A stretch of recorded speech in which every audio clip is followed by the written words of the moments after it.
video is 3 weeks after recovery from prostate removal.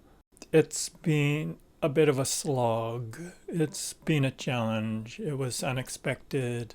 I'm not complaining, I'm telling a story. This is purely a story. In phase 2, I would call a river of pee. Since the month of July, I've been dealing with medical issues and have been to emergency a couple times, lots of visits to the urologist, and finally the operation.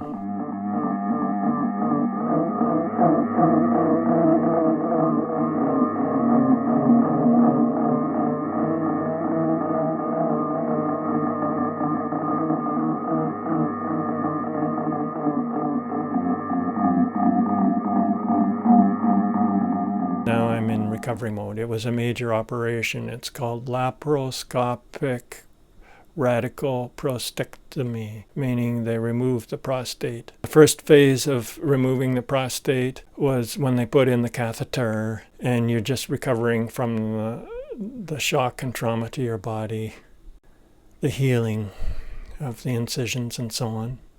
Fortunately, I heal fast. Then phase 2, after 2 weeks, they take out the catheter. The urology nurse, who is wonderful, she took out the catheter.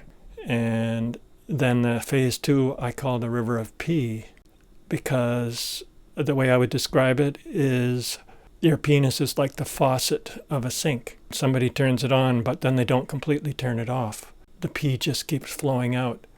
The first week was awful. It required so much patience. I'm wearing adult diapers. I've been wearing adult diapers since they took out the catheter. The past week, I've had to wake every 2 hours wet. I wake up wet every 2 hours in the night and have to get up, go to the bathroom, clean up, dry off, and then go back to sleep. And then 2 hours later, the same thing all over again. So I was totally. Last night was the best night. I can feel improvement. I was able to have 1 3-hour uninterrupted session of sleep.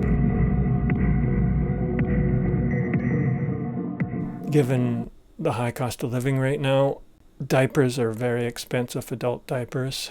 If I changed the diaper every time I got wet, I would blow through a pack. You could spend hundreds of dollars a month on diapers. So to save money, I came up with a system of I wear the adult diaper and then put a pad inside the diaper, and then on top of that, a washcloth. I bought 24 washcloths. And the washcloth is a lifesaver. It's a money saver because you put it in when the washcloth is wet with pee, then take out the wet washcloth, throw it in a bucket of soapy water, grab a dry washcloth and shove it in. That way I can go through the day and every 24 hours only go through 2 diapers as opposed to 5 or 6 diapers, and only go through 2 or 3 pads instead of 5 or 6 pads. So that saves a lot of money. And I don't mind the discipline of washing my clothes in a bucket. It's no big deal. And then hang them on the overhead pipes to dry. I live in a basement apartment. In the winter, the pipes are hot with the heat. Because of physical challenges, I've been unable to work on making art videos.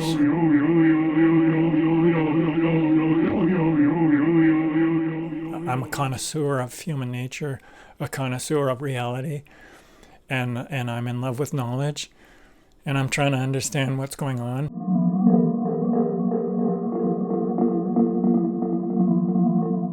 And another powerful thing about this surgery, major surgery, is contemplation of death, that this body will be a corpse. And the interesting thing about death, at the moment of death, it doesn't matter how famous you are, how much money you have. You could be a trillionaire, it doesn't matter.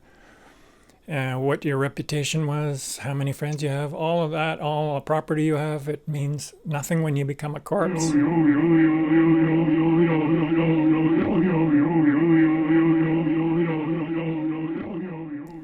So, that's an interesting thing.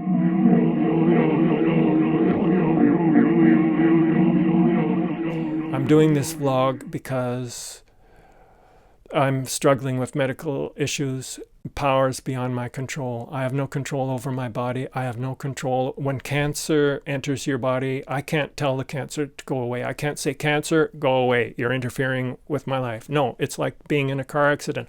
Boom! Suddenly, everything you were doing comes screeching to a halt. Suddenly, you're lying there and you're being wheeled into the operating room. And then you wake up after the operation and you say, oh, ow, ow, ow, that hurts.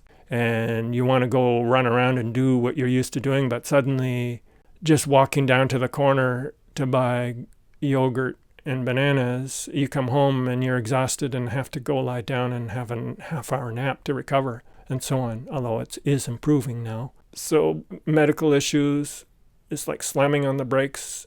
Recovery means lots of times to contemplate and reflect, to ask questions, to philosophize, to try to understand what the heck is going on. The most powerful lesson that comes out of all of this for me is the importance of friendliness and maintaining a joyful state of mind. The unhappy mind is the mind that is filled with resentment, bitterness, hate. People look at other people, it's like looking at ink blots, and you can project whatever you want onto the other person. You can read the other person like an ink blot. Basically, they're like a mirror for all the negative darkness that's in your own mind. And this negative darkness from your own mind, you're projecting onto the other person. In other words, you create enemies. You look at someone and you start thinking, that person's no good. And it becomes a self-fulfilling prophecy. The moment you decide in your mind that the other person is no good, then you look for all kinds of evidence to support your belief that the person is no good. And that creates antagonism, aggression, and it leads to war, mean-spiritedness, increase of homelessness. Anyway, I believe in friendliness, treating everybody with respect, and I wish everybody could be happy and stop being resentful and develop empathy, compassion.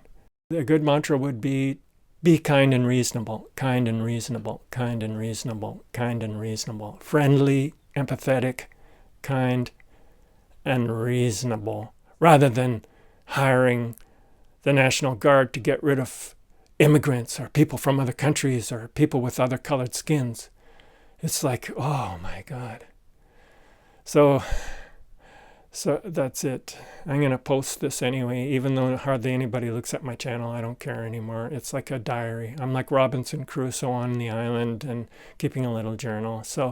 And then eventually this body will be a corpse. And the fascinating thing about when your body becomes a corpse, it doesn't matter how famous you are, how much wealth you have. The moment you're a corpse, no amount of wealth and fame and reputation is going to save you from the fact that your body will become a corpse.